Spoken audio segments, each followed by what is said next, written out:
আসসালামু আলাইকুম। প্রাথমিক বৃত্তি পরীক্ষা 2025 বিষয় বিজ্ঞান। আজকে মূলত আমি আলোচনা করব অধ্যায় 12, 13 এবং 14 এই শেষের তিনটা অধ্যায়ের সবচেয়ে গুরুত্বপূর্ণ শূন্যস্থান পূরণ।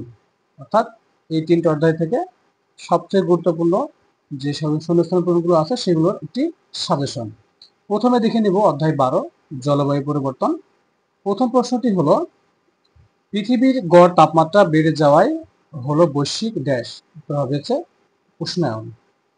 2 নম্বরটি হলো বনভূমি ড্যাশ ফলে গাছপালার মাধ্যমে কার্বন ডাই অক্সাইড শোষণের হার কমছে, ধ্বংসে। 3 নম্বরটি হলো বৈশ্বিক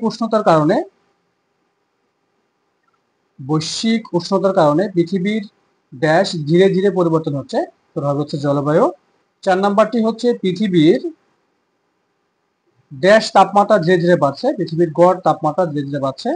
5 নম্বরটি হচ্ছে বৃক্ষরোপণের মাধ্যমে আমরা বায়ুমণ্ডলের ড্যাশ হ্রাস করতে পারি, কার্বন ডাই অক্সাইড। 6 নম্বরটি হলো জলবায়ু পরিবর্তনের প্রভাব মোকাবেলার জন্য আমরা ড্যাশ কৌশল অবলম্বন করতে পারি, 6টি কৌশল অবলম্বন করতে পারি। 7 নম্বরটি হলো বনভূমি ধ্বংসের ফলে ড্যাশ পরিবর্তন হয়, বনভূমি ধ্বংসের ফলে পরিবেশের পরিবর্তন হয়। 8 নম্বরটি হলো পৃথিবীর গড় তাপমাত্রা প্রতি বছর ড্যাশ করছে, প্রতি বছর ওঠানামা করছে। 9 নম্বরটি হলো পৃথিবীর গড় তাপমাত্রা বেড়ে যাওয়াকে ড্যাশ বলে, পৃথিবীর গড় তাপমাত্রা বেড়ে যাওয়াকে বৈশ্বিক উষ্ণায়ন বলে। 10 নম্বরটি হচ্ছে জলবায়ু হলো ড্যাশ দীর্ঘ সময়ের গড় অবস্থা, জলবায়ু হলো আবহাওয়ার দীর্ঘ সময়ের গড় অবস্থা। 11 নম্বরটি হলো আবহাওয়ার ভিন্নতা একটি ড্যাশ ঘটনা, আবহাওয়ার ভিন্নতা হলো একটি স্বাভাবিক ঘটনা। 12 নম্বরটি হলো কোন স্থানের ড্যাশ হঠাৎ পরিবর্তন হয় না, উত্তর হবে হচ্ছে জলবায়ু। 13 নম্বরটি হলো পৃথিবীর ড্যাশ গ্রিন হাউসের ন্যায় কাজ করে, পৃথিবীর বায়ুমণ্ডল গ্রিন হাউসের ন্যায় কাজ করে। 14 নম্বর প্রশ্নটি হলো বায়ুমণ্ডলে তাপ ধরে রাখার ঘটনাকেই ড্যাশ বলে, বায়ুমণ্ডলে তাপ ধরে রাখার ঘটনাকেই গ্রিন হাউস প্রভাব বলে, অর্থাৎ উত্তর হবে গ্রিন হাউস প্রভাব। 15 নম্বরটি হচ্ছে বায়ুমণ্ডল হলো পৃথিবীকে ঘিরে থাকা ড্যাশ, বায়ুমণ্ডল হচ্ছে পৃথিবীকে ঘিরে থাকা বায়ুর স্তর। এই ছিল মূলত 12তম অধ্যায় থেকে সবচেয়ে গুরুত্বপূর্ণ যে শূন্যস্থান পূরণ সেগুলো। এবার আমরা দেখে নেব অধ্যায় 13 অর্থাৎ প্রাকৃতিক সম্পদ, এই অধ্যায় থেকে সবচেয়ে গুরুত্বপূর্ণ শূন্যস্থান পূরণগুলো। প্রথম প্রশ্নটি হলো মানুষ ড্যাশ সম্পদ তৈরি করতে পারে না, উত্তর হবে হচ্ছে প্রাকৃতিক। 2 নম্বরটি হলো শক্তির ব্যবহার ড্যাশ সম্পদ সংরক্ষণ করতে পারে, উত্তর হবে হচ্ছে কমিয়ে। 3 নম্বরটি হলো কিছু কিছু প্রাকৃতিক সম্পদ ড্যাশ, কিছু কিছু প্রাকৃতিক সম্পদ কিন্তু সীমিত। 4 নম্বরটি হচ্ছে একবার নিঃশেষ হলে হাজার হাজার বছরেও ড্যাশ সম্পদ ফিরে পাওয়া যায় না অথবা পাওয়া সম্ভব নয়, উত্তরটি হবে হচ্ছে অনবায়নযোগ্য।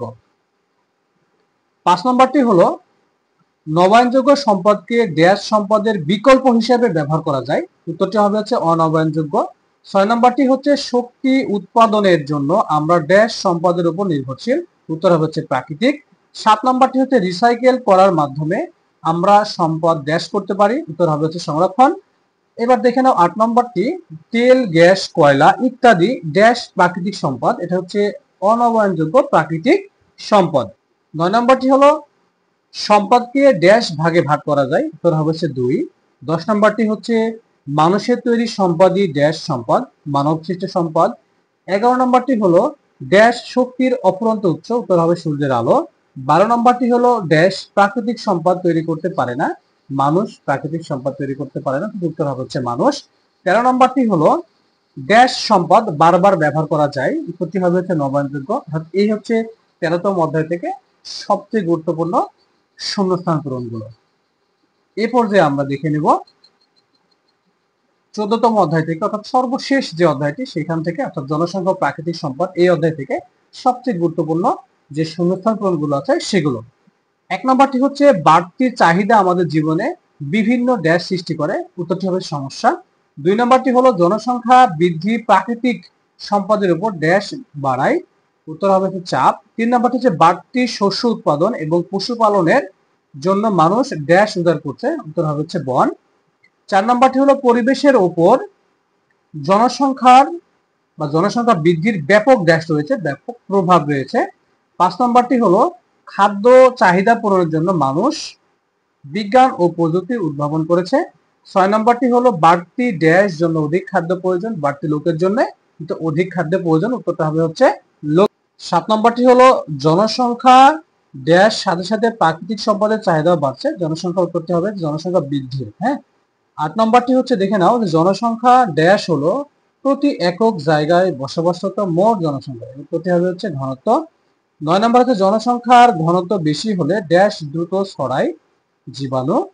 10 নম্বর হচ্ছে বাড়তি শস্য উৎপাদনের জন্য মানুষ ড্যাশ উজাড় করছে, সরি বন উজাড় করছে, উত্তর হবে হচ্ছে উজাড়।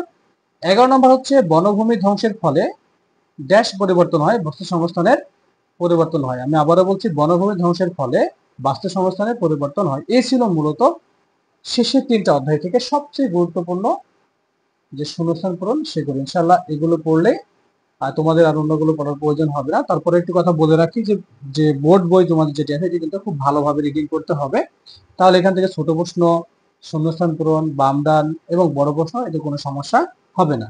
ঠিক আছে। আসসালামু আলাইকুম রহমতুল্লাহি ওয়া বারাকাতুহু।